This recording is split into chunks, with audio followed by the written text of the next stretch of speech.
شریح بن مسلمہ نے بیان کیا، کہا کہ مجھ سے ابراہیم بن یوسف نے بیان کیا، کہا کہ مجھ سے میرے والد یوسف نے بیان کیا، ان سے ابو اسحاق سبیعی نے کہ میں نے برا بن عازب رضی اللہ عنہ سے سنا، وہ بیان کرتے تھے کہ غزوہ احزاب کے موقع پر رسول اللہ صلی اللہ علیہ وسلم کو میں نے دیکھا کہ خندق کھودتے ہوئے اس کے اندر سے آپ بھی مٹی اٹھا اٹھا کر لا رہے ہیں۔ آپ کے بدن مبارک کی کھال مٹی سے اٹ گئی تھی، آپ کے سینے سے پیٹ تک گھنے بالوں کی ایک لکیر تھی۔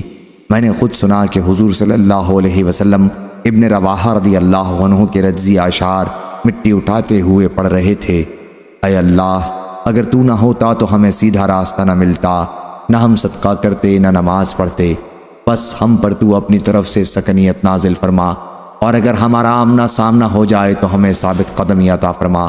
یہ لوگ ہمارے اوپر ظلم سے چڑھائے ہیں، جب یہ ہم سے کوئی فتنہ چاہتے ہیں تو ہم ان کی نہیں سنتے۔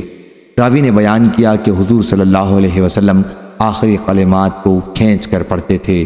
صحیح بخاری حدیث نمبر 4106۔